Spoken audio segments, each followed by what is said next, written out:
Chapter 1. An essay to prove that an author will write the better for having some knowledge of the subject on which he writes.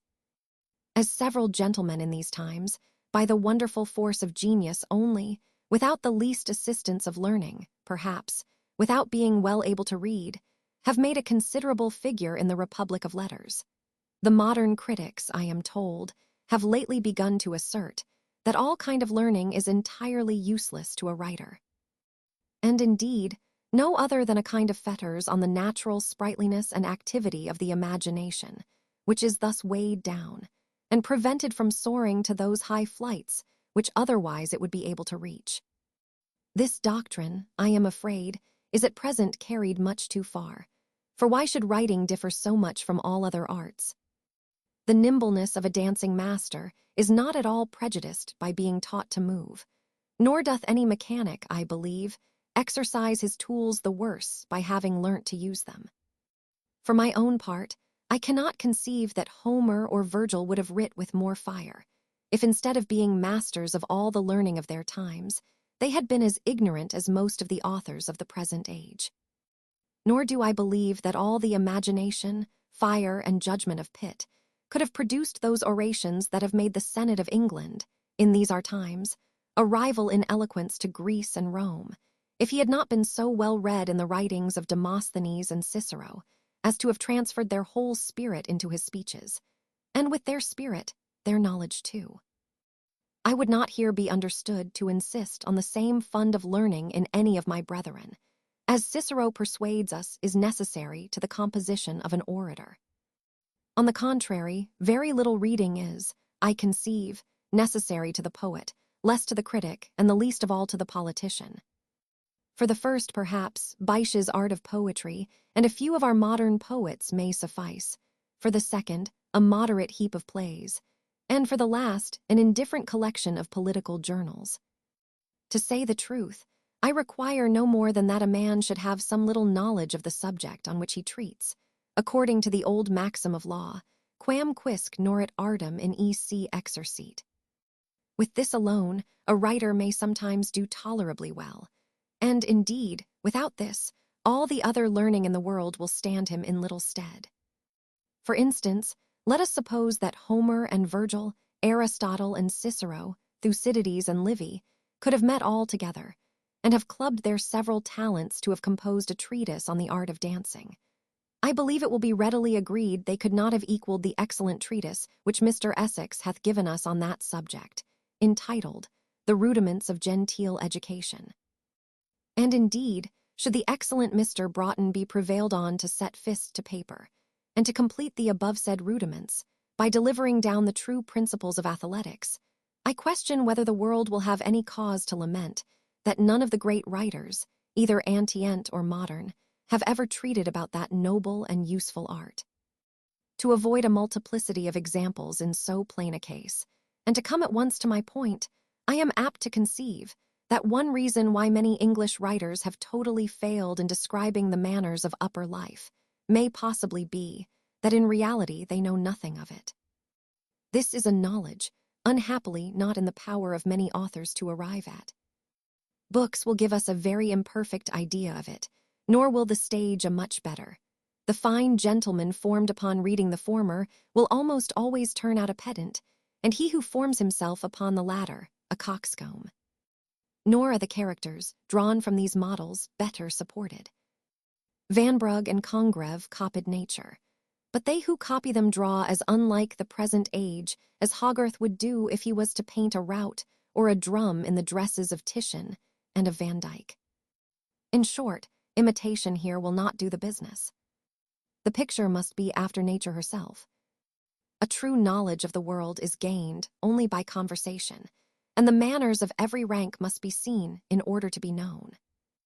Now it happens that this higher order of mortals is not to be seen, like all the rest of the human species, for nothing in the streets, shops, and coffee houses, nor are they shown, like the upper rank of animals, for so much apiece. In short, this is a sight to which no persons are admitted without one or other of these qualifications, viz., either birth or fortune, or, what is equivalent to both, the honorable profession of a gamester. And very unluckily for the world, persons so qualified very seldom care to take upon themselves the bad trade of writing, which is generally entered upon by the lower and poorer sort, as it is a trade which many think requires no kind of stock to set up with. Hence those strange monsters in lace and embroidery, in silks and brocades, with vast wigs and hoops, which, under the name of lords and ladies, strut the stage, to the great delight of attorneys and their clerks in the pit, and of the citizens and their apprentices in the galleries, and which are no more to be found in real life than the centaur, the chimera, or any other creature of mere fiction. But to let my reader into a secret, this knowledge of upper life, though very necessary for preventing mistakes, is no very great resource to a writer whose province is comedy, or that kind of novels which, like this I am writing, is of the comic class. What Mr. Pope says of women is very applicable to most in this station, who are, indeed, so entirely made up of form and affectation that they have no character at all, at least none which appears.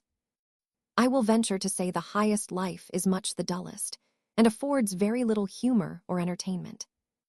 The various callings in lower spheres produce the great variety of humorous characters, whereas here, except among the few who are engaged in the pursuit of ambition, and the fewer still who have a relish for pleasure, all is vanity and servile imitation. Dressing and cards, eating and drinking, bowing and courtesying, make up the business of their lives. Some there are, however, of this rank upon whom passion exercises its tyranny, and hurries them far beyond the bounds which decorum prescribes. Of these the ladies are as much distinguished by their noble intrepidity, and a certain superior contempt of reputation, from the frail ones of meaner degree, as a virtuous woman of quality is by the elegance and delicacy of her sentiments from the honest wife of a yeoman and shopkeeper. Lady Bellaston was of this intrepid character, but let not my country readers conclude from her that this is the general conduct of women of fashion, or that we mean to represent them as such. They might as well suppose that every clergyman was represented by Thwackum, or every soldier by Ensign Northerton. There is not, indeed, a greater error than that which universally prevails among the vulgar, who, borrowing their opinion from some ignorant satirists, have affixed the character of lewdness to these times. On the contrary, I am convinced there never was less of love intrigue carried on among persons of condition than now. Our present women have been taught by their mothers to fix their thoughts only on ambition and vanity, and to despise the pleasures of love as unworthy their regard, and being afterwards, by the care of such mothers, married without having husbands, they seem pretty well confirmed in the justness of those sentiments. Whence they content themselves, for the dull remainder of life, with the pursuit of more innocent, but I am afraid more childish amusements, the bare mention of which would ill suit with the dignity of this history. In my humble opinion, the true characteristic of the present beau monde is rather folly than vice, and the only epithet which it deserves is that of frivolous. Chapter 2. Containing letters, and other matters which attend amours. Jones had not been long at home before he received the following letter. I was never more surprised than when I found you was gone. When you left the room, I little imagined you intended to have left the house without seeing me again. Your behavior is all of a piece, and convinces me how much I ought to despise a heart which can dote upon an idiot, though I know not whether I should not admire her cunning more than her simplicity. Wonderful both. For though she understood not a word of what passed between us, yet she had the skill, the assurance, the what shall I call it? To deny to my face that she knows you, or ever saw you before. Was this a scheme laid between you? And have you been base enough to betray me? Oh, how I despise her, you, and all the world, but chiefly myself. For I dare not write what I should afterwards run mad to read, but remember, I can detest as violently as I have loved. Jones had but little time given him to reflect on this letter, before a second was brought him from the same hand, and this, likewise, we shall set down in the precise words. When you consider the hurry of spirits in which I must have writ, you cannot be surprised at any expressions in my former note yet, perhaps, on reflection, they were rather too warm. At least I would, if possible, Think all owing to the odious playhouse, and to the impertinence of a fool, which detained me beyond my appointment. How easy is it to think well of those we love? Perhaps you desire I should think so. I have resolved to see you tonight, so come to me immediately. P.S. I have ordered to be at home to none but yourself. P.S. Mr. Jones will imagine I shall assist him in his defense, for I believe he cannot desire to impose on me more than I desire to impose on myself. P.S. Come immediately.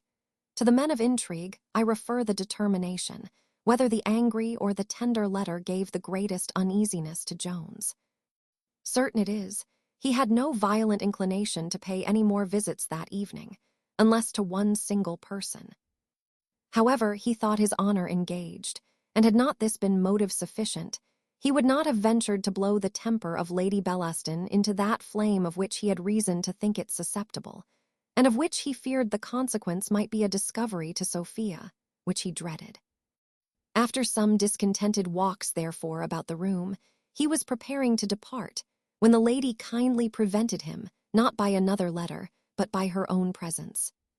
She entered the room very disordered in her dress, and very discomposed in her looks, and threw herself into a chair, where, having recovered her breath, she said, "You see, sir, when women have gone one length too far, they will stop at none.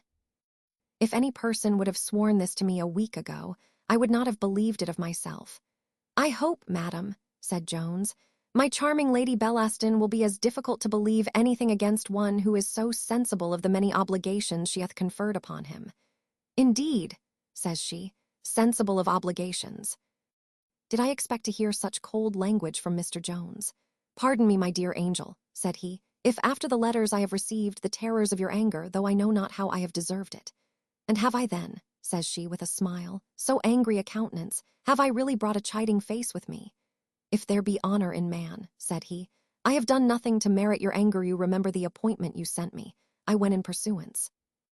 "I beseech you," cried she, "do not run through the odious recital. Answer me but one question, and I shall be easy. Have you not betrayed my honor to her?" Jones fell upon his knees, and began to utter the most violent protestations, when Partridge came dancing and capering into the room, like one drunk with joy, crying out, "She's found! She's found, here, sir, here, she's here, Mrs. Honor is upon the stairs." "Stop her a moment," cries Jones. "Here, madam, step behind the bed. I have no other room nor closet nor place on earth to hide you in. Sure never was so damned an accident." "The end, indeed," said the lady, as she went to her place of concealment, and presently afterwards in came Mrs. Honor. "Heyday," says she. "Mr. Jones, what's the matter? That impudent rascal, your servant, would scarce let me come upstairs. I hope he hath not the same reason to keep me from you as he had at Upton. I suppose you hardly expected to see me, but you have certainly bewitched my lady." "Poor dear young lady." "To be sure, I loves her as tenderly as if she was my own sister." "Lord have mercy upon you, if you don't make her a good husband. And to be sure, if you do not, nothing can be bad enough for you." Jones begged her only to whisper, for that there was a lady dying in the next room. "A lady?" cries she. I suppose one of your ladies, oh, Mr. Jones. There are too many of them in the world. I believe we are got into the house of one, for my Lady Bellaston, I darst to say, is no better than she should be." "Hush, hush," cries Jones. "Every word is overheard in the next room." "I don't care a farthing," cries Honor. "I speaks no scandal of anyone. But to be sure the servants make no scruple of saying as how her ladyship meets men at another place where the house goes under the name of a poor gentlewoman. But her ladyship pays the rent, and many's the good thing besides, they say, she hath of her." Here Jones, after expressing the utmost uneasiness, offered to stop her mouth. Heyday. "Why sure, Mr. Jones, you will let me speak. I speaks no scandal, for I only says what I heard from others, and thinks I to myself, much good may it do the gentlewoman with her riches, if she comes by it in such a wicked manner. To be sure it is better to be poor and honest. The servants are villains," cries Jones, "and abuse their lady unjustly. Ay, to be sure, servants are always villains, and so my lady says, and won't hear a word of it. No, I am convinced," says Jones, "my Sophia is above listening to such base scandal." "Nay, I believe it is no scandal neither," cries Honor. For why should she meet men at another house? It can never be for any good. For if she had a lawful design of being courted, as to be sure any lady may lawfully give her company to men upon that account. Why, where can be the sense? I protest, cries Jones. I can't hear all this of a lady of such honor and a relation of Sophia. Besides, you will distract the poor lady in the next room. Let me entreat you to walk with me downstairs. Nay, sir, if you won't let me speak, I have done here, sir, is a letter from my young lady. What would some men give to have this? But Mr. Jones, I think you are not over and above generous, and yet I have heard some servants say, but I am sure you will do me the justice to own I never saw the color of your money. Here Jones hastily took the letter, and presently after slipped 5 pieces into her hand. He then returned 1,000, thanks to his dear Sophia in a whisper, and begged her to leave him to read her letter. She presently departed, not without expressing much grateful sense of his generosity. Lady Bellaston now came from behind the curtain. How shall I describe her rage? Her tongue was at first incapable of utterance, but streams of fire darted from her eyes, and well indeed they might, for her heart was all in a flame. And now as soon as her voice found way, instead of expressing any indignation against Honor or her own servants, she began to attack poor Jones. You see, said she, what I have sacrificed to you, my reputation, my honor gone forever. And what return have I found? Neglected, slighted for a country girl, for an idiot. What neglect, madam, or what slight, cries Jones, have I been guilty of? Mr. Jones, said she, it is in vain to dissemble. If you will make me easy, you must entirely give her up, and as a proof of your intention, show me the letter. What letter, madam? Said Jones. Nay, surely, said she, you cannot have the confidence to deny your having received a letter by the hands of that trollop. And can your ladyship, cries he, ask of me what I must part with my honor before I grant? Have I acted in such a manner by your ladyship? Could I be guilty of betraying this poor innocent girl to you? What security could you have that I should not act the same part by yourself? A moment's reflection will, I am sure, convince you that a man with whom the secrets of a lady are not safe must be the most contemptible of wretches. Very well, said she, I need not insist on your becoming this contemptible wretch in your own opinion, for the inside of the letter could inform me of nothing more than I know already. I see the footing you are upon. Here ensued a long conversation, which the reader, who is not too curious, will thank me for not inserting at length. It shall suffice, therefore, to inform him that Lady Bellaston grew more and more pacified, and at length believed, or affected to believe, his protestations, that his meeting with Sophia that evening was merely accidental, and every other matter which the reader already knows, and which, as Jones set before her in the strongest light, it is plain that she had in reality no reason to be angry with him. She was not, however, in her heart perfectly satisfied with his refusal to show her the letter. So deaf are we to the clearest reason when it argues against our prevailing passions. She was, indeed, well convinced that Sophia possessed the first place in Jones's affections, and yet, haughty and amorous as this lady was, she submitted at last to bear the second place, or, to express it more properly in a legal phrase, was contented with the possession of that of which another woman had the reversion. It was at length agreed that Jones should for the future visit at the house, for that Sophia, her maid, and all the servants would place these visits to the account of Sophia, and that she herself would be considered as the person imposed upon. This scheme was contrived by the lady, and highly relished by Jones, who was indeed glad to have a prospect of seeing his Sophia at any rate. And the lady herself was not a little pleased with the imposition on Sophia, which Jones, she thought, could not possibly discover to her for his own sake. The next day was appointed for the first visit, and then, after proper ceremonials, the Lady Bellaston returned home. Chapter 3, containing various matters. Jones was no sooner alone than he eagerly broke open his letter, and read as follows. Sir, it is impossible to express what I have suffered since you left this house, and as I have reason to think you intend coming here again, I have sent Honor, though so late at night, as she tells me she knows your lodgings, to prevent you. I charge you, by all the regard you have for me, not to think of visiting here, for it will certainly be discovered. Nay, I almost doubt, from some things which have dropped from her ladyship, that she is not already without some suspicion. Something favorable perhaps may happen. We must wait with patience. But I once more entreat you, if you have any concern for my ease, do not think of returning hither. This letter administered the same kind of consolation to poor Jones, which Job formerly received from his friends.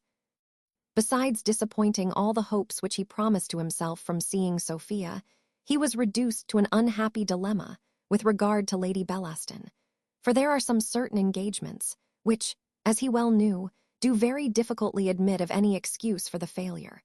And to go, after the strict prohibition from Sophia, he was not to be forced by any human power. At length, after much deliberation, which during that night supplied the place of sleep, he determined to feign himself sick. For this suggested itself as the only means of failing the appointed visit, without incensing Lady Bellaston, which he had more than one reason of desiring to avoid. The first thing, however, which he did in the morning, was to write an answer to Sophia, which he enclosed in one to honor. He then dispatched another to Lady Bellaston, containing the above-mentioned excuse, and to this he soon received the following answer. I am vexed that I cannot see you here this afternoon, but more concerned for the occasion. Take great care of yourself, and have the best advice, and I hope there will be no danger. I am so tormented all this morning with fools, that I have scarce a moment's time to write to you. Adieu.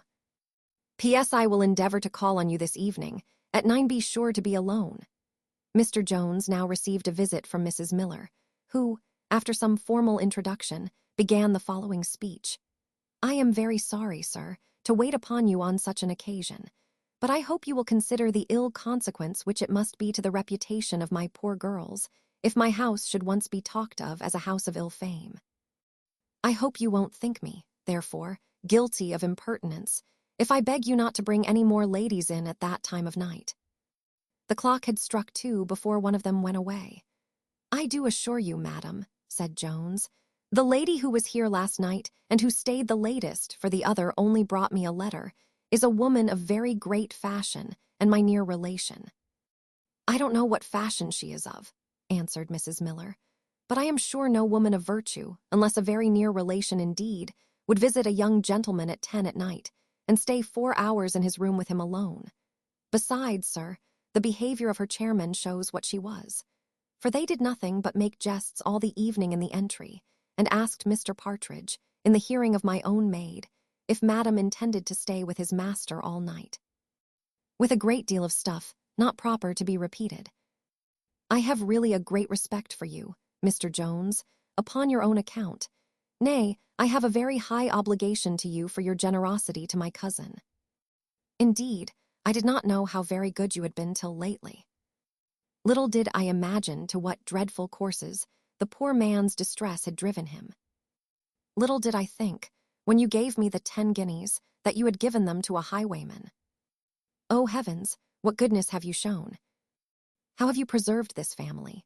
The character which Mr. Allworthy hath formerly given me of you was, I find, strictly true, and indeed, if I had no obligation to you, my obligations to him are such, that, on his account, I should show you the utmost respect in my power. Nay, believe me, dear Mr. Jones, if my daughters and my own reputation were out of the case, I should, for your own sake, be sorry that so pretty a young gentleman should converse with these women.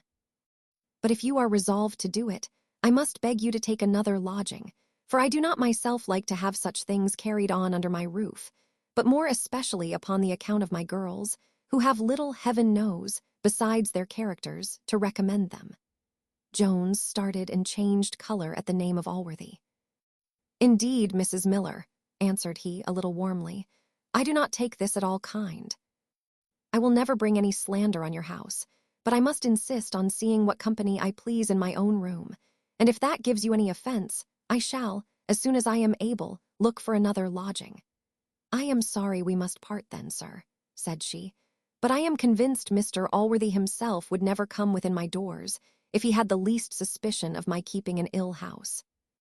Very well, madam, said Jones. I hope, sir, said she, You are not angry, for I would not for the world offend any of Mr. Allworthy's family. I have not slept a wink all night about this matter. I am sorry I have disturbed your rest, madam, said Jones, but I beg you will send Partridge up to me immediately, which she promised to do, and then with a very low courtesy retired. As soon as Partridge arrived, Jones fell upon him in the most outrageous manner. How often, said he, am I to suffer for your folly, or rather for my own in keeping you? Is that tongue of yours resolved upon my destruction? What have I done, sir? Answered affrighted Partridge. Who was it gave you authority to mention the story of the robbery, or that the man you saw here was the person? I, sir, cries Partridge. Now don't be guilty of a falsehood in denying it, said Jones. If I did mention such a matter, answers Partridge, I am sure I thought no harm, for I should not have opened my lips if it had not been to his own friends and relations, who, I imagined, would have let it go no farther. But I have a much heavier charge against you, cries Jones, than this. How durst you, after all the precautions I gave you, mention the name of Mr. Allworthy in this house? Partridge denied that he ever had, with many oaths. How else, said Jones, should Mrs. Miller be acquainted that there was any connection between him and me? And it is but this moment she told me she respected me on his account. O Lord, sir, said Partridge, I desire only to be heard out, and to be sure never was anything so unfortunate. Hear me but out, and you will own how wrongfully you have accused me. When Mrs. Honor came downstairs last night, she met me in the entry, and asked me when my master had heard from Mr. Allworthy. And to be sure Mrs. Miller heard the very words, and the moment Madam Honor was gone, she called me into the parlor to her. Mr. Partridge, says she, what Mr. Allworthy is it that the gentlewoman mentioned? Is it the great Mr. Allworthy of Somersetshire? Upon my word, madam, says I know nothing of the matter. Sure, says she, your master is not the Mr. Jones I have heard Mr. Allworthy talk of. Upon my word, madam, says I know nothing of the matter. Then, says she, turning to her daughter Nancy, says she, as sure as tenpence this is the very young gentleman, and he agrees exactly with the squire's description. The Lord above knows who it was told her, for I am the arrantest villain that ever walked upon two legs if ever it came out of my mouth. I promise you, sir, I can keep a secret when I am desired. Nay, sir, so far was I from telling her anything about Mr. Allworthy that I told her the very direct contrary. For though I did not contradict it at that moment, yet, as second thoughts, they say, are best, so when I came to consider that somebody must have informed her, thinks I to myself, I will put an end to the story. And so I went back again into the parlor some time afterwards, and says I, upon my word, says I, whoever, says I, told you that this gentleman was Mr. Jones. That is, says I, that this Mr. Jones was that Mr. Jones, told you a confounded lie. And I beg, says I, you will never mention any such matter, says I. For my master, says I, will think I must have told you so, and I defy anybody in the house ever to say I mentioned any such word. To be certain, sir, it is a wonderful thing, and I have been thinking with myself ever since, how it was she came to know it. Not but I saw an old woman here t'other day a-begging at the door, who looked as like her we saw in Warwickshire, that caused all that mischief to us. To be sure, it is never good to pass by an old woman without giving her something, especially if she looks at you. For all the world shall never persuade me but that they have a great power to do mischief, and to be sure I shall never see an old woman again, but I shall think to myself, infandum, Regina, jubes renovare dolorum. The simplicity of Partridge set Jones a-laughing, and put a final end to his anger, which had indeed seldom any long duration in his mind. And instead of commenting on his defense, he told him he intended presently to leave those lodgings, and ordered him to go and endeavor to get him others.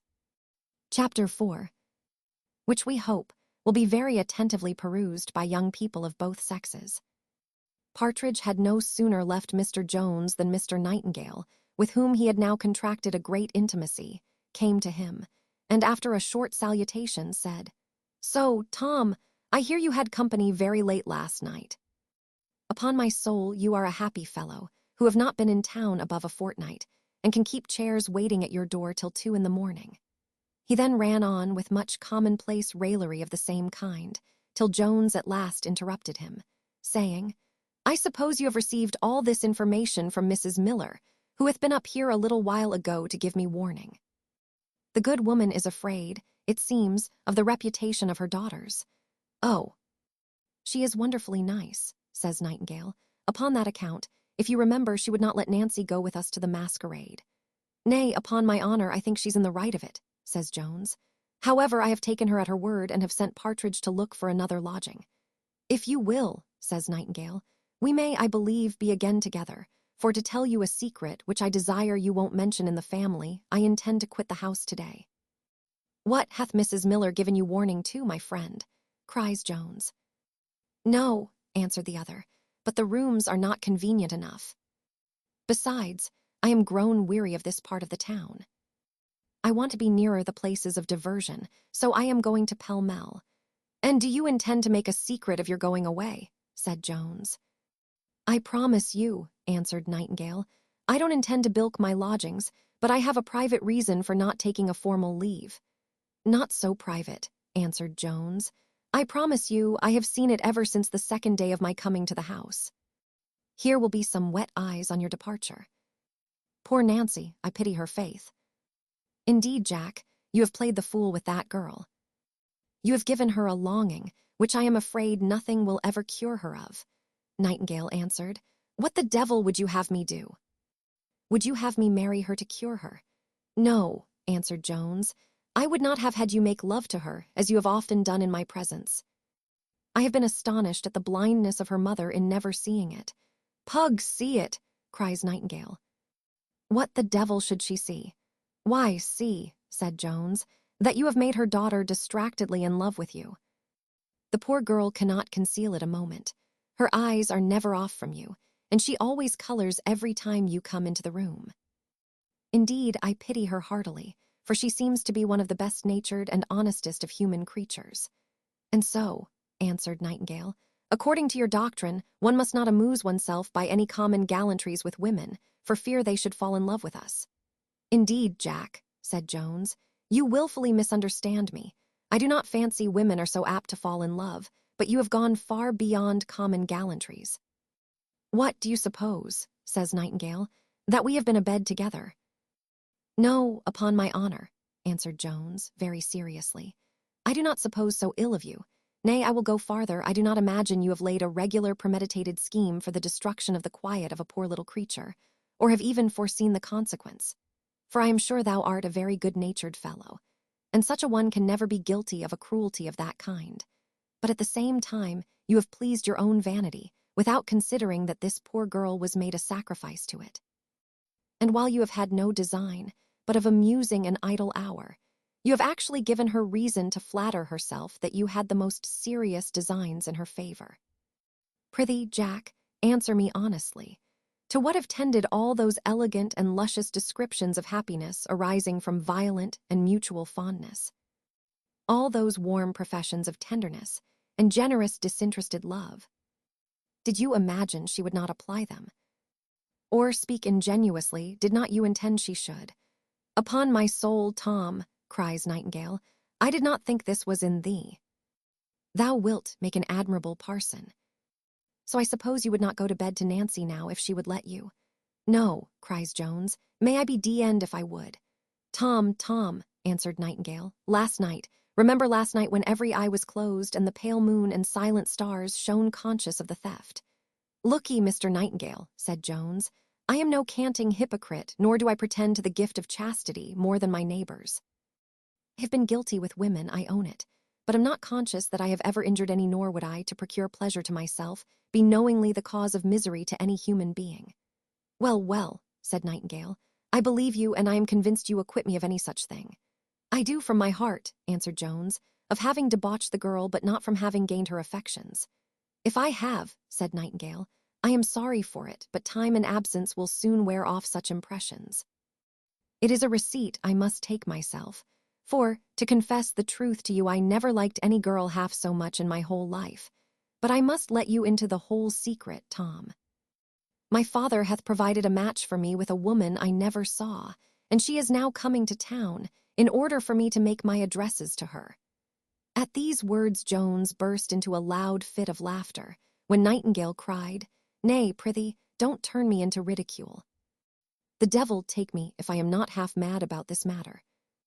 My poor Nancy, oh! Jones, Jones, I wish I had a fortune in my own possession." "I heartily wish you had," cries Jones, "for if this be the case, I sincerely pity you both, but surely you don't intend to go away without taking your leave of her."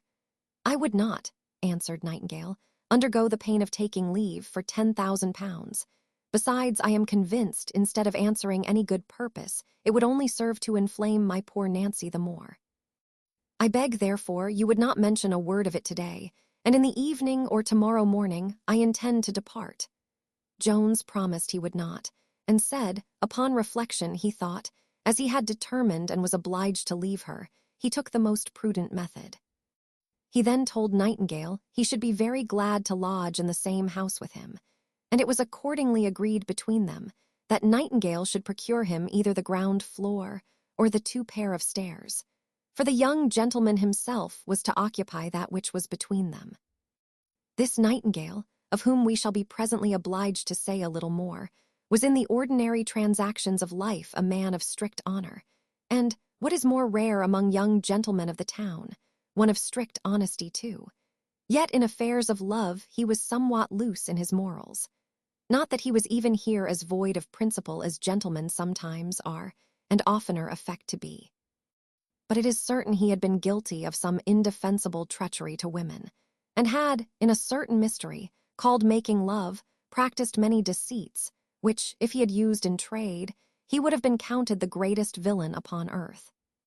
But as the world, I know not well for what reason, agree to see this treachery in a better light, he was so far from being ashamed of his iniquities of this kind, that he gloried in them, and would often boast of his skill in gaining of women, and his triumphs over their hearts, for which he had before this time received some rebukes from Jones, who always expressed great bitterness against any misbehavior to the fair part of the species, who, if considered, he said, as they ought to be, in the light of the dearest friends, were to be cultivated, honored, and caressed with the utmost love and tenderness, but, if regarded as enemies, were a conquest of which a man ought rather to be ashamed than to value himself upon it. Chapter 5. A short account of the history of Mrs. Miller. Jones this day eat a pretty good dinner for a sick man, that is to say, the larger half of a shoulder of mutton. In the afternoon, he received an invitation from Mrs. Miller to drink tea. For that good woman, having learnt, either by means of Partridge, or by some other means natural or supernatural, that he had a connection with Mr. Allworthy, could not endure the thoughts of parting with him in an angry manner. Jones accepted the invitation, and no sooner was the tea-kettle removed, and the girls sent out of the room, than the widow, without much preface, began as follows. "Well, there are very surprising things happen in this world, but certainly it is a wonderful business that I should have a relation of Mr. Allworthy in my house, and never know anything of the matter. Alas! Sir, you little imagine what a friend that best of gentlemen hath been to me and mine. Yes, sir, I am not ashamed to own it. It is owing to his goodness that I did not long since perish for want, and leave my poor little wretches, 2 destitute, helpless, friendless orphans, to the care, or rather to the cruelty, of the world. You must know, sir, though I am now reduced to get my living by letting lodgings, I was born and bred a gentlewoman. My father was an officer of the army, and died in a considerable rank, but he lived up to his pay, and as that expired with him, his family at his death became beggars. We were 3 sisters. One of us had the good luck to die soon after of the smallpox. A lady was so kind as to take the second out of charity, as she said, to wait upon her. The mother of this lady had been a servant to my grandmother, and, having inherited a vast fortune from her father, which he had got by pawnbroking, was married to a gentleman of great estate and fashion. She used my sister so barbarously, often upbraiding her with her birth and poverty, calling her in derision a gentlewoman, that I believe she at length broke the heart of the poor girl. In short, she likewise died within a 12-month after my father. Fortune thought proper to provide better for me, and within a month from his decease I was married to a clergyman, who had been my lover a long time before, and who had been very ill-used by my father on that account. For though my poor father could not give any of us a shilling, yet he bred us up as delicately, considered us, and would have had us consider ourselves, as highly as if we had been the richest heiresses. But my dear husband forgot all this usage, and the moment we were become fatherless, he immediately renewed his addresses to me so warmly, that I, who always liked, and now more than ever esteemed him, soon complied. 5 years did I live in a state of perfect happiness with that best of men, till at last, oh, cruel, cruel fortune, that ever separated us, that deprived me of the kindest of husbands, and my poor girls of the tenderest parento, my poor girls.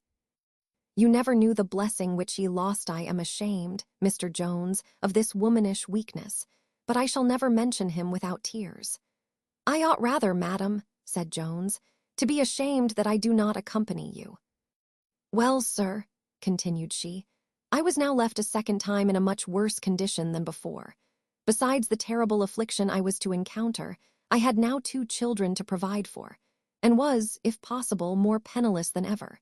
When that great, that good, that glorious man, Mr. Allworthy, who had some little acquaintance with my husband, accidentally heard of my distress, and immediately writ this letter to me. Here, sir, here it is. I put it into my pocket to show it you. This is the letter, sir. I must and will read it to you.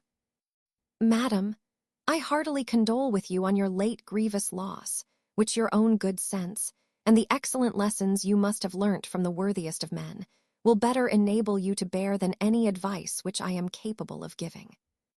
Nor have I any doubt that you, whom I have heard to be the tenderest of mothers, will suffer any immoderate indulgence of grief to prevent you from discharging your duty to those poor infants, who now alone stand in need of your tenderness.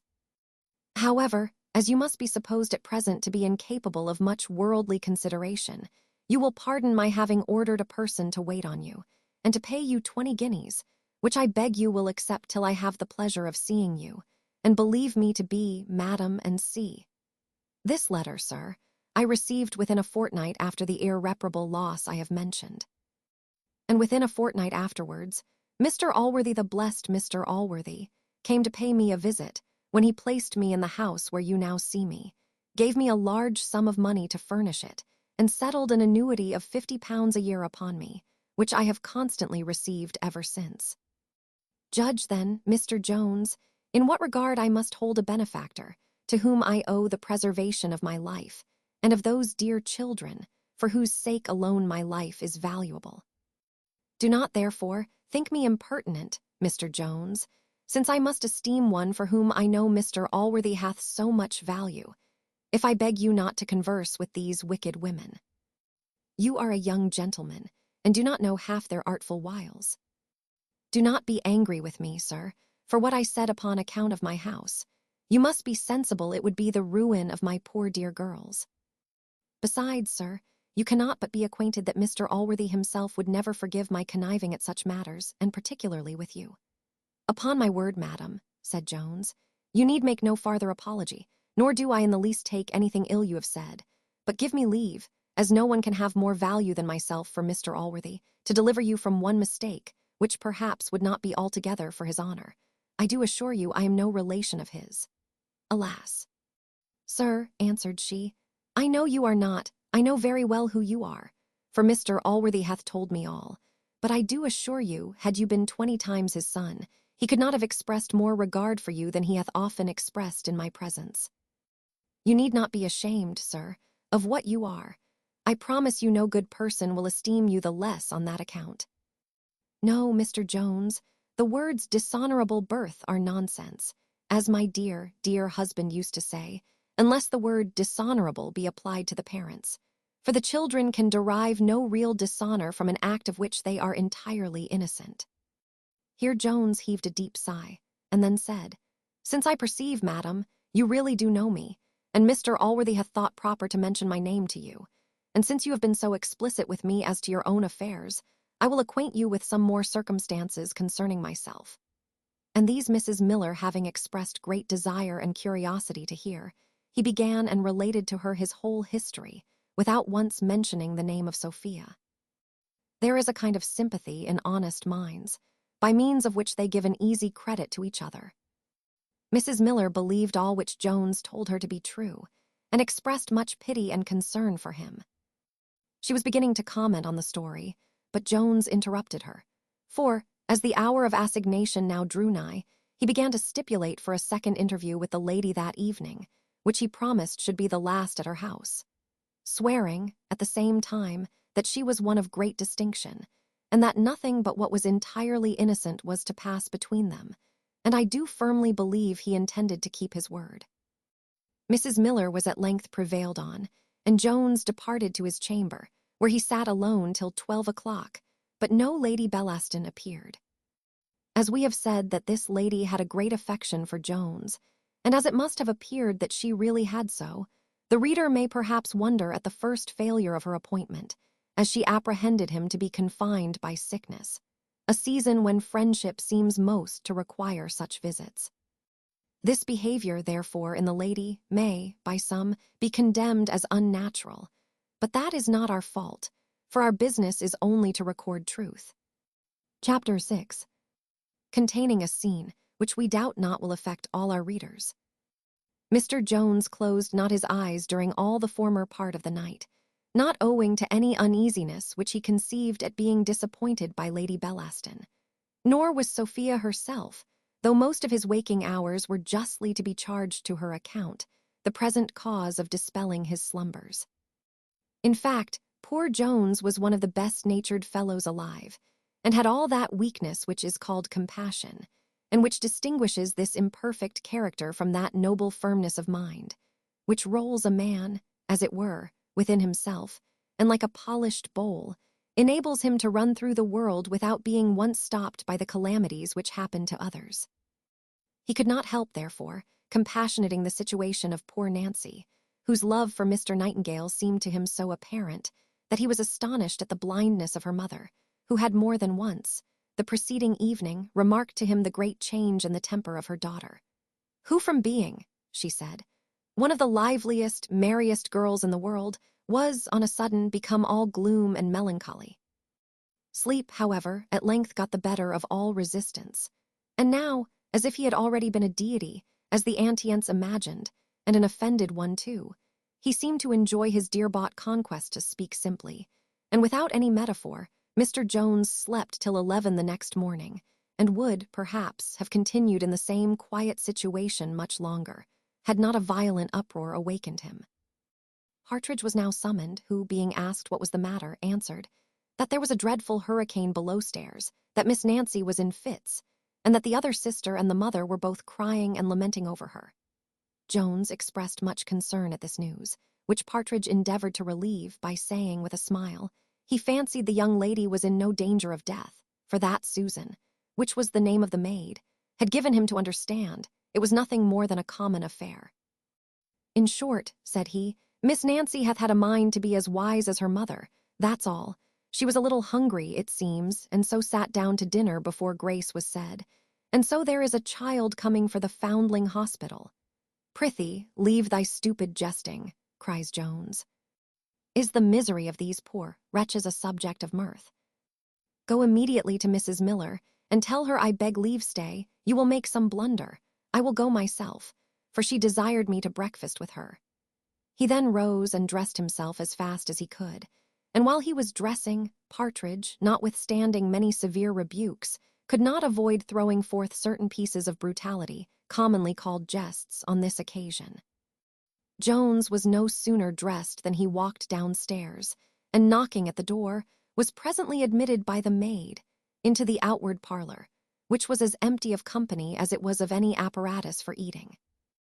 Mrs. Miller was in the inner room with her daughter, whence the maid presently brought a message to Mr. Jones, that her mistress hoped he would excuse the disappointment, but an accident had happened, which made it impossible for her to have the pleasure of his company at breakfast that day, and begged his pardon for not sending him up notice sooner.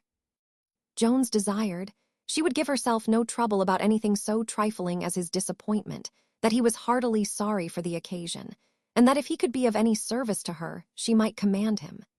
He had scarce spoke these words, when Mrs. Miller, who heard them all, suddenly threw open the door and, coming out to him in a flood of tears, said, "Oh, Mr. Jones, you are certainly one of the best young men alive. I give you 1,000 thanks for your kind offer of your service, but alas, sir, it is out of your power to preserve my poor girl, my child. My child. She is undone, she is ruined forever." "I hope, madam," said Jones, "no villain—" "Oh, Mr. Jones," said she, "that villain who yesterday left my lodgings hath betrayed my poor girl, hath destroyed her. I know you are a man of honor. You have a good and noble heart, Mr. Jones. The actions to which I have been myself a witness could proceed from no other. I will tell you all. Nay, indeed, it is impossible, after what hath happened, to keep it a secret. That nightingale, that barbarous villain, hath undone my daughter. She is oh. Mr. Jones, my girl is with child by him, and in that condition he hath deserted her. Here, sir, is his cruel letter. Read it, Mr. Jones, and tell me if such another monster lives." The letter was as follows. "Dear Nancy, as I found it impossible to mention to you what, I am afraid, will be no less shocking to you than it is to me, I have taken this method to inform you that my father insists upon my immediately paying my addresses to a young lady of fortune, whom he hath provided for my I need not write the detested word. Your own good understanding will make you sensible how entirely I am obliged to an obedience by which I shall be forever excluded from your dear arms.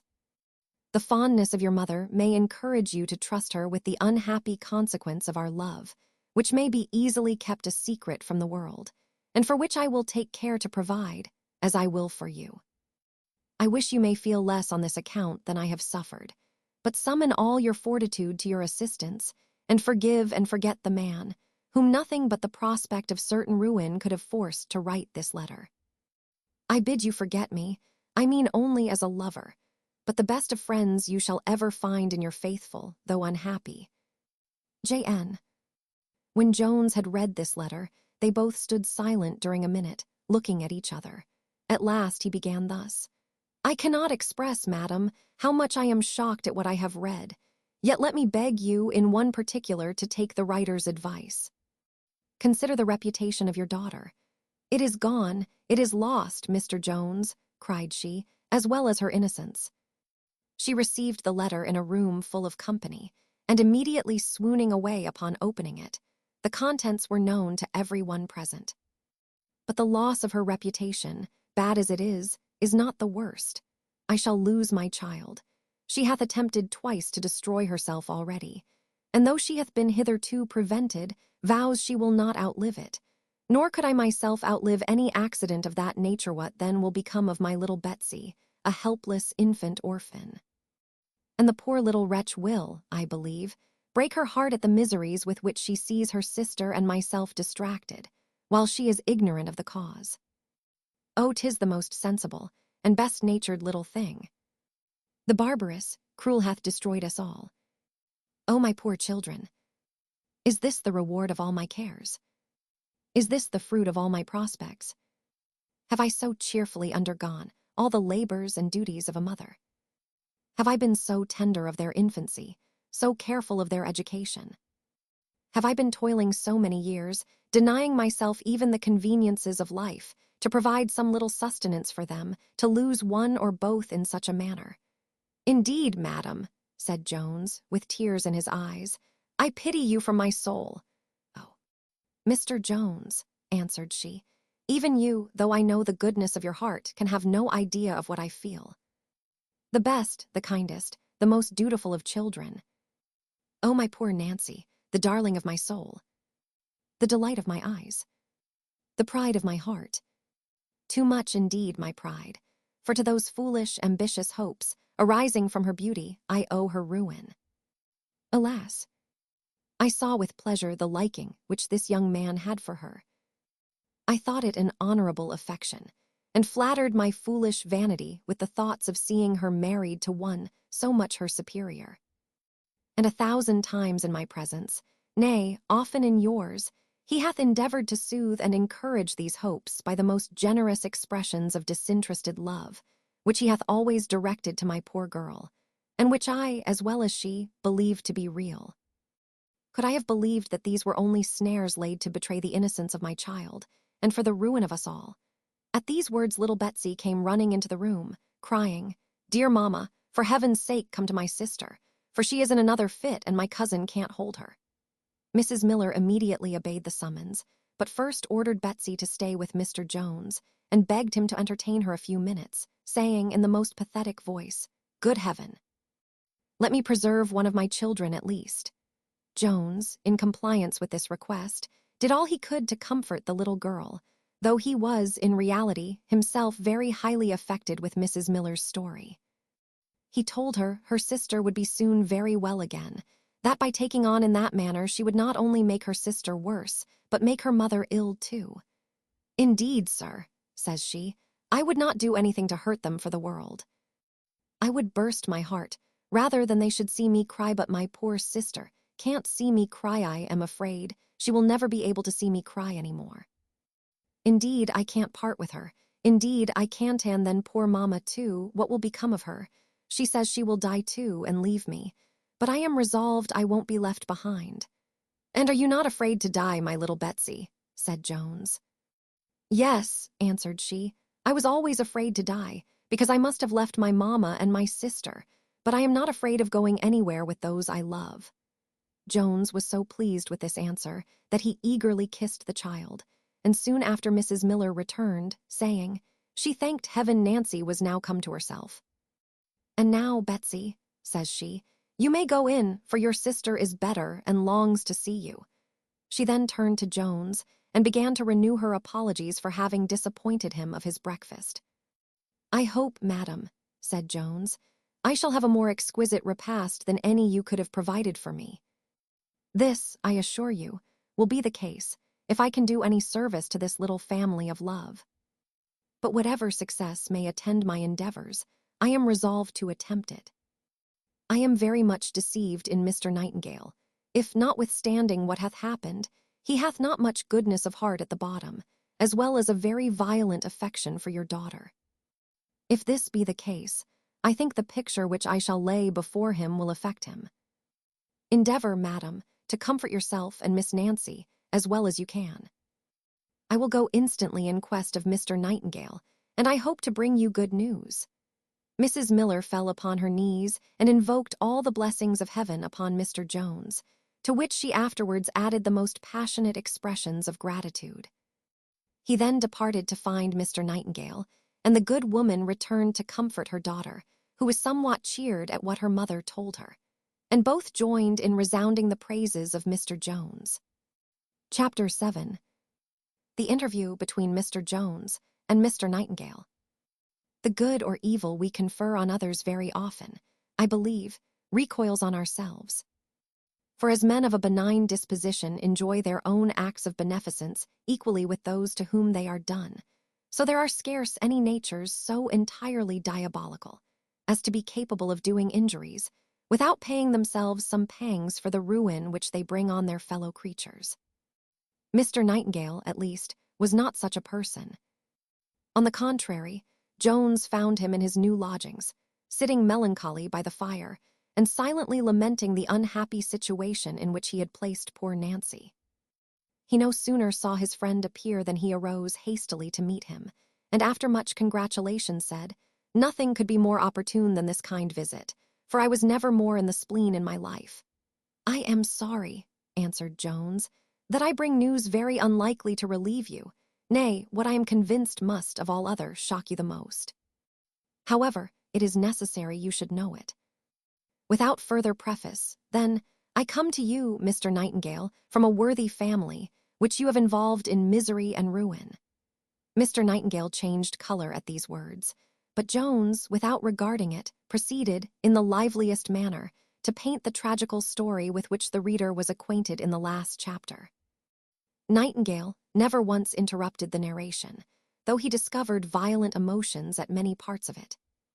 But when it was concluded, after fetching a deep sigh, he said, "What you tell me, my friend, affects me in the tenderest manner. Sure there never was so cursed an accident as the poor girl's betraying my letter. Her reputation might otherwise have been safe, and the affair might have remained a profound secret, and then the girl might have gone off never the worse, for many such things happen in this town, and if the husband should suspect a little when it is too late, it will be his wiser conduct to conceal his suspicion both from his wife and the world. Indeed, my friend, answered Jones, this could not have been the case with your poor Nancy. You have so entirely gained her affections that it is the loss of you and not of her reputation which afflicts her, and will end in the destruction of her and her family. Nay, for that matter, I promise you, cries Nightingale, she hath my affections so absolutely that my wife, whoever she is to be, will have very little share in them. And is it possible, then, said Jones, you can think of deserting her?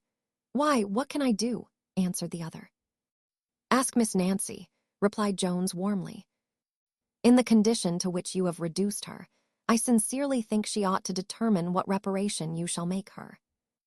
Her interest alone, and not yours, ought to be your sole consideration. But if you ask me what you shall do, what can you do less, cries Jones, than fulfill the expectations of her family and her own? Nay, I sincerely tell you, they were mine too, ever since I first saw you together. You will pardon me if I presume on the friendship you have favored me with, moved as I am with compassion for those poor creatures. But your own heart will best suggest to you whether you have never intended by your conduct to persuade the mother, as well as the daughter, into an opinion that you designed honorably. And if so, though there may have been no direct promise of marriage in the case, I will leave to your own good understanding how far you are bound to proceed. Nay, I must not only confess what you have hinted, said Nightingale, but I am afraid even that very promise you mention I have given. And can you, after owning that, said Jones, hesitate a moment? Consider, my friend, answered the other. I know you are a man of honor and would advise no one to act contrary to its rules. If there were no other objection, can I, after this publication of her disgrace, think of such an alliance with honor? Undoubtedly, replied Jones, and the very best and truest honor, which is goodness, requires it of you. As you mention a scruple of this kind, you will give me leave to examine it. Can you with honor be guilty of having under false pretenses deceived a young woman and her family, and of having by these means treacherously robbed her of her innocence? Can you, with honor, be the knowing, the willful occasion, nay, the artful contriver of the ruin of a human being? Can you, with honor, destroy the fame, the peace, nay, probably both the life and soul too, of this creature? Can honor bear the thought that this creature is a tender, helpless, defenseless young woman? A young woman who loves, who dotes on you, who dies for you, who hath placed the utmost confidence in your promises, and to that confidence hath sacrificed everything which is dear to her. Can honor support such contemplations as these a moment? Common sense, indeed, said Nightingale, warrants all you say, but yet you well know the opinion of the world is so contrary to it, that, was I to marry a whore though my own, I should be ashamed of ever showing my face again. Fie upon it, Mr. Nightingale, said Jones. Do not call her by so ungenerous a name. When you promised to marry her, she became your wife, and she hath sinned more against prudence than virtue. And what is this world, which you would be ashamed to face but the vile, the foolish, and the profligate? Forgive me if I say such a shame must proceed from false modesty, which always attends false honor as its shadow, but I am well assured there is not a man of real sense and goodness in the world who would not honor and applaud the action. But admit no other would not your own heart, my friend, applaud it? And do not the warm, rapturous sensations, which we feel from the consciousness of an honest, noble, generous, benevolent action, convey more delight to the mind than the undeserved praise of millions? Set the alternative fairly before your eyes. On the one side, see this poor, unhappy, tender, believing girl, in the arms of her wretched mother, breathing her last. Hear her breaking heart in agonies, sighing out your name, and lamenting, rather than accusing, the cruelty which weighs her down to destruction. Paint to your imagination the circumstances of her fond, despairing parent, driven to madness, or perhaps to death, by the loss of her lovely daughter. View the poor, helpless, orphan infant, and when your mind hath dwelt a moment only on such ideas, consider yourself as the cause of all the ruin of this poor, little, worthy, defenseless family. On the other side, consider yourself as relieving them from their temporary sufferings. Think with what joy, with what transports that lovely creature will fly to your arms. See her blood returning to her pale cheeks, her fire to her languid eyes, and raptures to her tortured breast. Consider the exultations of her mother, the happiness of all. Think of this little family, made by one act of yours completely happy. Think of this alternative, and sure I am mistaken in my friend if it requires any long deliberation whether he will sink these wretches down forever, or, by one generous, noble resolution, raise them all from the brink of misery and despair to the highest pitch of human happiness. Add to this but one consideration more, the consideration that it is your duty so to do that the misery from which you will relieve these poor people is the misery which you yourself have willfully brought upon them. "Oh, my dear friend," cries Nightingale, "I wanted not your eloquence to rouse me. I pity poor Nancy from my soul, and would willingly give anything in my power that no familiarities had ever passed between us. Nay, believe me, I had many struggles with my passion before I could prevail with myself to write that cruel letter, which hath caused all the misery in that unhappy family. If I had no inclinations to consult but my own, I would marry her tomorrow morning. I would, by heaven. But you will easily imagine how impossible it would be to prevail on my father to consent to such a match. Besides, he hath provided another for me, and tomorrow, by his express command, I am to wait on the lady." "I have not the honor to know your father," said Jones, "but suppose he could be persuaded, would you yourself consent to the only means of preserving these poor people?" "As eagerly as I would pursue my happiness," answered Nightingale, "for I never shall find it in any other woman, oh, my dear friend. Could you imagine what I have felt within these 12 hours for my poor girl, I am convinced she would not engross all your pity. Passion leads me only to her, and if I had any foolish scruples of honor, you have fully satisfied them. Could my father be induced to comply with my desires, nothing would be wanting to complete my own happiness or that of my Nancy." "Then I am resolved to undertake it," said Jones. "You must not be angry with me, in whatever light it may be necessary to set this affair, which, you may depend on it, could not otherwise be long hid from him. For things of this nature make a quick progress when once they get abroad, as this unhappily hath already. Besides, should any fatal accident follow, as upon my soul I am afraid will, unless immediately prevented, the public would ring of your name in a manner which, if your father hath common humanity, must offend him. If you will therefore tell me where I may find the old gentleman, I will not lose a moment in the business, which, while I pursue, you cannot do a more generous action than by paying a visit to the poor girl. You will find I have not exaggerated in the account I have given of the wretchedness of the family." Nightingale immediately consented to the proposal, and now, having acquainted Jones with his father's lodging and the coffee house where he would most probably find him, he hesitated a moment, and then said, "My dear Tom, you are going to undertake an impossibility. If you knew my father, you would never think of obtaining his consent stay. There is one way. Suppose you told him I was already married. It might be easier to reconcile him to the fact after it was done. And upon my honor, I am so affected with what you have said, and I love my Nancy so passionately, I almost wish it was done, whatever might be the consequence." Jones greatly approved the hint, and promised to pursue it. They then separated, Nightingale to visit his Nancy, and Jones in quest of the old gentleman. Chapter 8. What passed between Jones and old Mr. Nightingale, with the arrival of a person not yet mentioned in this history. Notwithstanding the sentiment of the Roman satirist, which denies the divinity of fortune, and the opinion of Seneca to the same purpose, Cicero, who was, I believe, a wiser man than either of them, expressly holds the contrary, and certain it is, there are some incidents in life so very strange and unaccountable, that it seems to require more than human skill and foresight in producing them. Of this kind was what now happened to Jones, who found Mr. Nightingale the elder in so critical a minute, that fortune, if she was really worthy all the worship she received at Rome, could not have contrived such another. In short, the old gentleman, and the father of the young lady whom he intended for his son, had been hard at it for many hours, and the latter was just now gone, and had left the former delighted with the thoughts that he had succeeded in a long contention, which had been between the two fathers of the future bride and bridegroom, in which both endeavored to overreach the other, and, as it not rarely happens in such cases, both had retreated fully satisfied of having obtained the victory. This gentleman, whom Mr. Jones now visited, was what they call a man of the world.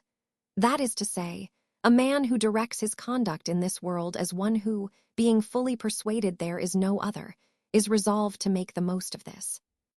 In his early years he had been bred to trade, but having acquired a very good fortune, he had lately declined his business, or, to speak more properly, had changed it from dealing in goods to dealing only in money, of which he had always a plentiful fund at command, and of which he knew very well how to make a very plentiful advantage, sometimes of the necessities of private men, and sometimes of those of the public. He had indeed conversed so entirely with money that it may be almost doubted whether he imagined there was any other thing really existing in the world. This at least may be certainly averred, that he firmly believed nothing else to have any real value.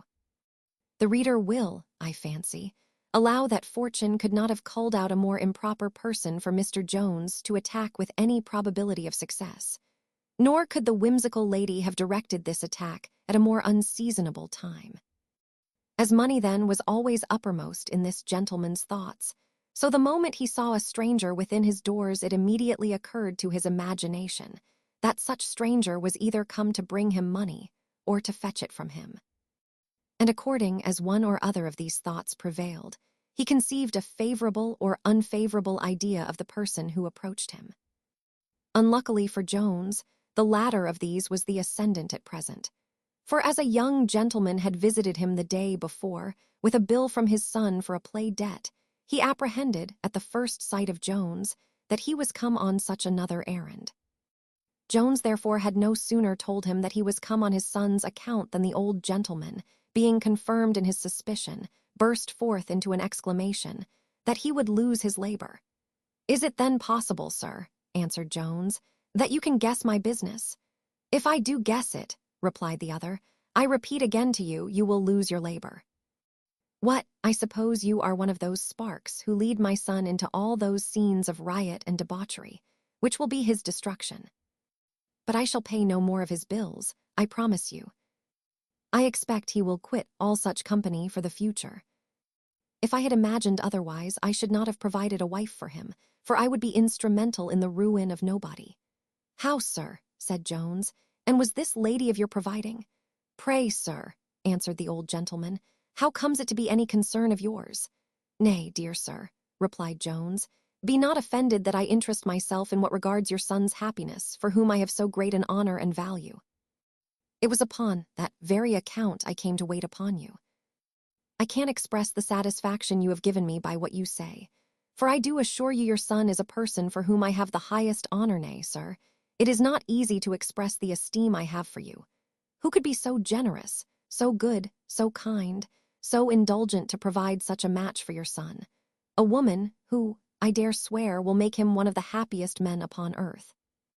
There is scarce anything which so happily introduces men to our good liking, as having conceived some alarm at their first appearance. When once those apprehensions begin to vanish, we soon forget the fears which they occasioned, and look on ourselves as indebted for our present ease to those very persons who at first raised our fears. Thus it happened to Nightingale, who no sooner found that Jones had no demand on him, as he suspected, than he began to be pleased with his presence. "Pray, good sir," said he, "be pleased to sit down.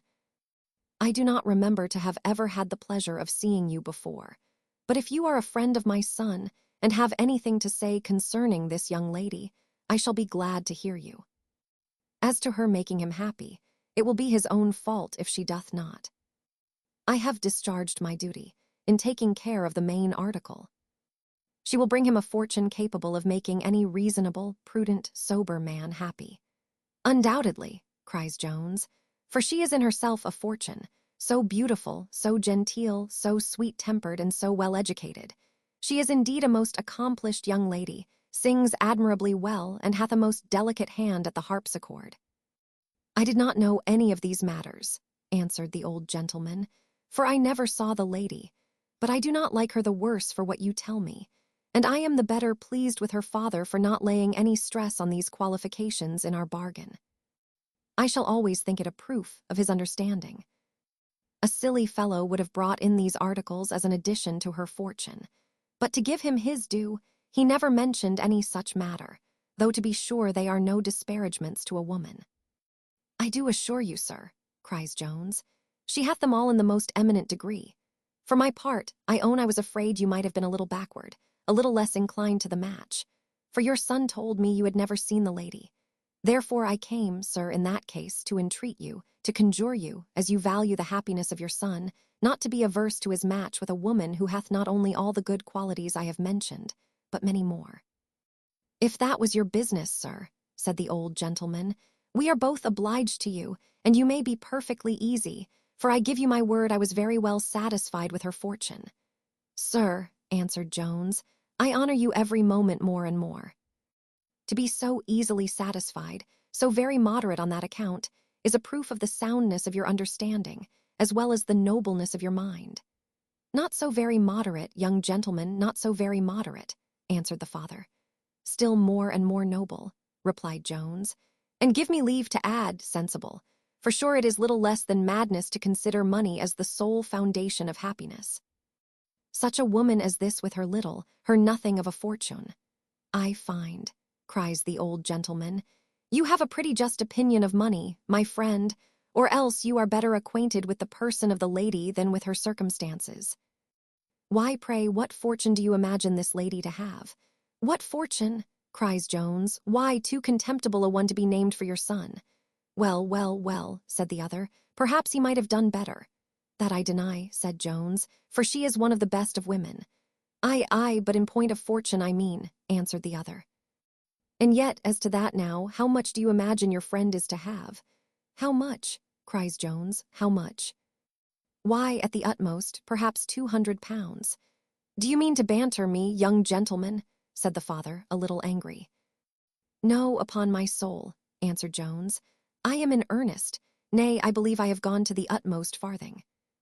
If I do the lady an injury, I ask her pardon." "Indeed you do," cries the father. "I am certain she hath 50 times that sum, and she shall produce 50 to that before I consent that she shall marry my son." "Nay," said Jones, "it is too late to talk of consent now. If she had not 50 farthings, your son is married." "My son married?" answered the old gentleman with surprise. "Nay," said Jones, "I thought you was unacquainted with it." "My son married to Miss Harris," answered he again. "To Miss Harris?" said Jones. "No, sir, to Miss Nancy Miller, the daughter of Mrs. Miller, at whose house he lodged. A young lady who, though her mother is reduced to let lodgings— Are you bantering, or are you in earnest?" cries the father with a most solemn voice. "Indeed, sir," answered Jones, "I scorn the character of a banterer. I came to you in most serious earnest, imagining, as I find true, that your son had never dared acquaint you with a match so much inferior to him in point of fortune, though the reputation of the lady will suffer it no longer to remain a secret." While the father stood like one struck suddenly dumb at this news, a gentleman came into the room and saluted him by the name of brother. But though these two were in consanguinity so nearly related, they were in their dispositions almost the opposites to each other. The brother who now arrived had likewise been bred to trade, in which he no sooner saw himself worth 6,000 pounds than he purchased a small estate with the greatest part of it, and retired into the country, where he married the daughter of an unbeneficed clergyman, a young lady, who, though she had neither beauty nor fortune, had recommended herself to his choice entirely by her good humor, of which she possessed a very large share.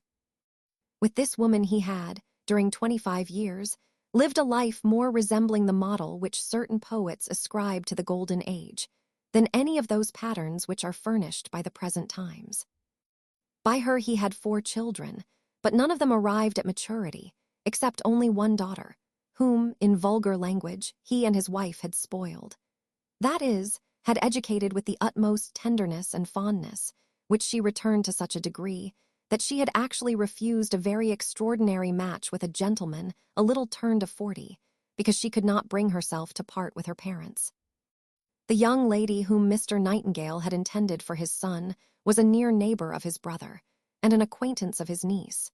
And in reality, it was upon the account of his projected match that he was now come to town, not, indeed, to forward, but to dissuade his brother from a purpose which he conceived would inevitably ruin his nephew. For he foresaw no other event from a union with Miss Harris, notwithstanding the largeness of her fortune, as neither her person nor mind seemed to him to promise any kind of matrimonial felicity. For she was very tall, very thin, very ugly, very affected, very silly, and very ill-natured. His brother, therefore, no sooner mentioned the marriage of his nephew with Miss Miller than he expressed the utmost satisfaction, and when the father had very bitterly reviled his son and pronounced sentence of beggary upon him, the uncle began in the following manner. "If you was a little cooler, brother, I would ask you whether you love your son for his sake or for your own.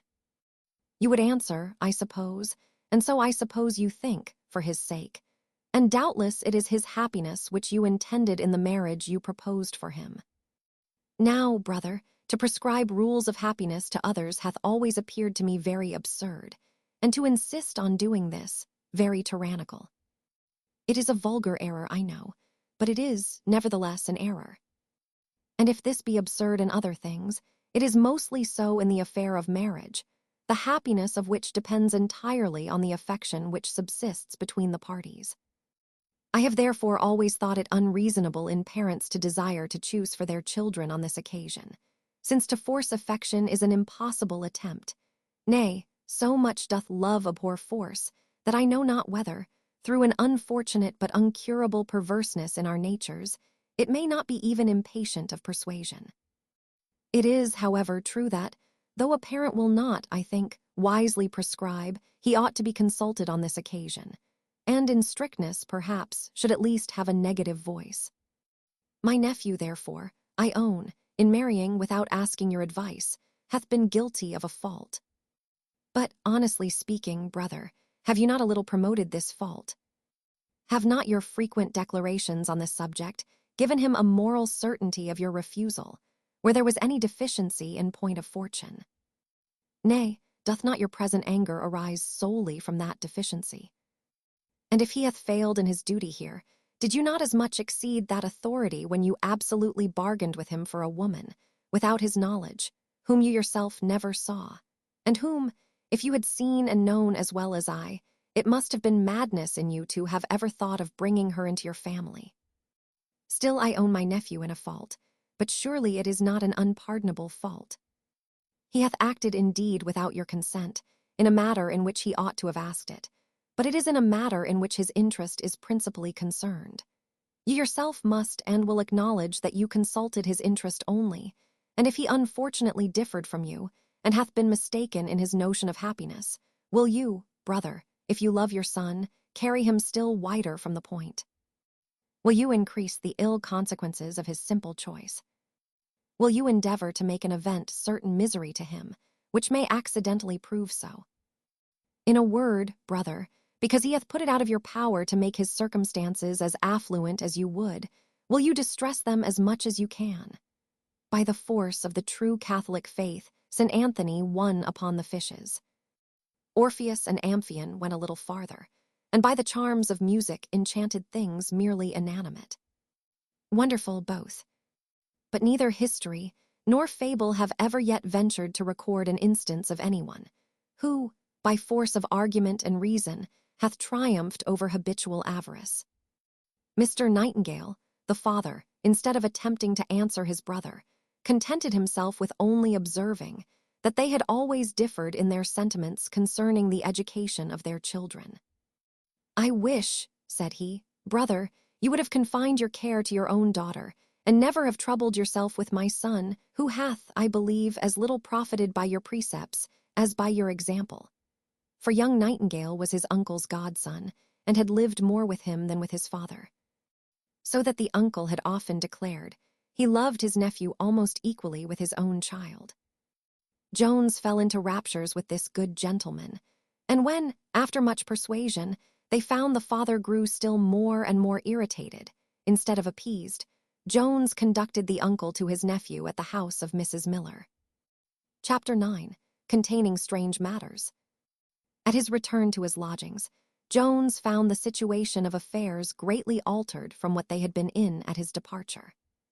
The mother, the two daughters, and young Mr. Nightingale were now sat down to supper together, when the uncle was, at his own desire, introduced without any ceremony into the company, to all of whom he was well known, for he had several times visited his nephew at that house. The old gentleman immediately walked up to Miss Nancy, saluted and wished her joy, as he did afterwards the mother and the other sister. And lastly, he paid the proper compliments to his nephew, with the same good humor and courtesy, as if his nephew had married his equal or superior in fortune, with all the previous requisites first performed. Miss Nancy and her supposed husband both turned pale, and looked rather foolish than otherwise upon the occasion, but Mrs. Miller took the first opportunity of withdrawing. And having sent for Jones into the dining-room, she threw herself at his feet, and in a most passionate flood of tears, called him her good angel, the preserver of her poor little family, with many other respectful and endearing appellations, and made him every acknowledgment which the highest benefit can extract from the most grateful heart. After the first gust of her passion was a little over, which she declared, if she had not vented, would have burst her, she proceeded to inform Mr. Jones that all matters were settled between Mr. Nightingale and her daughter, and that they were to be married the next morning. At which Mr. Jones having expressed much pleasure, the poor woman fell again into a fit of joy and thanksgiving, which he at length with difficulty silenced, and prevailed on her to return with him back to the company, whom they found in the same good humor in which they had left them. This little society now passed 2 or 3 very agreeable hours together, in which the uncle, who was a very great lover of his bottle, had so well plied his nephew, that this latter, though not drunk, began to be somewhat flustered. And now Mr. Nightingale, taking the old gentleman with him upstairs into the apartment he had lately occupied, unbosomed himself as follows. As you have been always the best and kindest of uncles to me, and as you have shown such unparalleled goodness in forgiving this match, which to be sure may be thought a little improvident, I should never forgive myself if I attempted to deceive you in anything. He then confessed the truth, and opened the whole affair. How, Jack, said the old gentleman, and are you really then not married to this young woman? No, upon my honor, answered Nightingale, I have told you the simple truth. My dear boy, cries the uncle, kissing him, I am heartily glad to hear it. I never was better pleased in my life. If you had been married, I should have assisted you as much as was in my power to have made the best of a bad matter. But there is a great difference between considering a thing which is already done and irrecoverable, and that which is yet to do. Let your reason have fair play, Jack, and you will see this match in so foolish and preposterous a light that there will be no need of any dissuasive arguments. How, sir, replies young Nightingale, is there this difference between having already done an act and being in honor engaged to do it? Pug, said the uncle, honor is a creature of the world's making, and the world hath the power of a creator over it, and may govern and direct it as they please.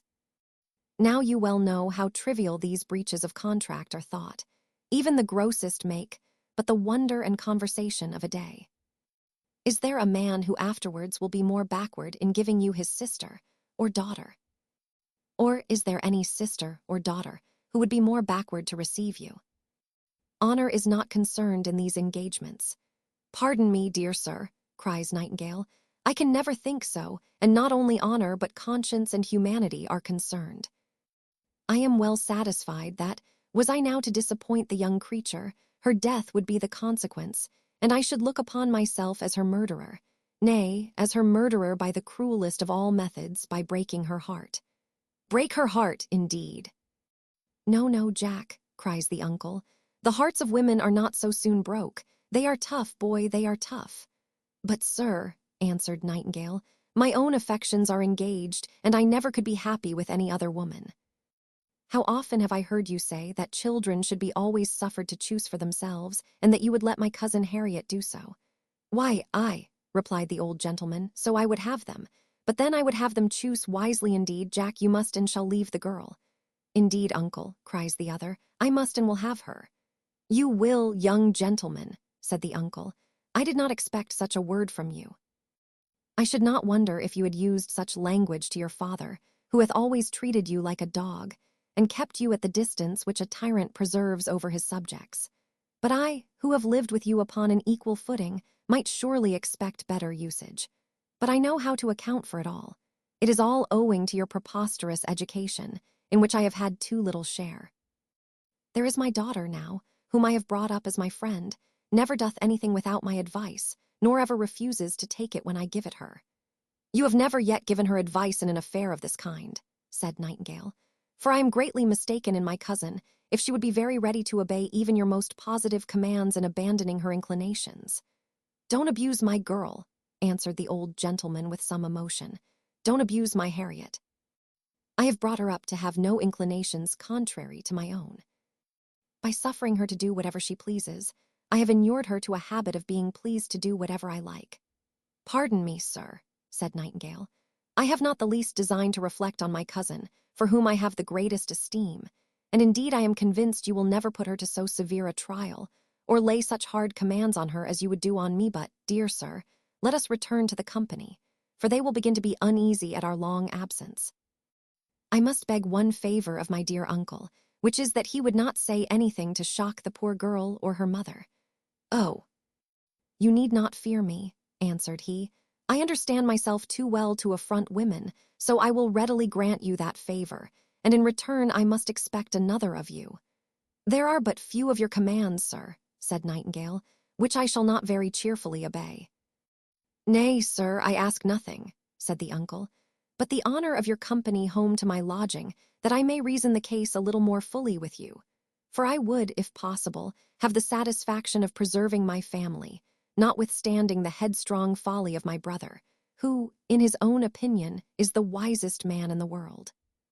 Nightingale, who well knew his uncle to be as headstrong as his father, submitted to attend him home, and then they both returned back into the room, where the old gentleman promised to carry himself with the same decorum which he had before maintained.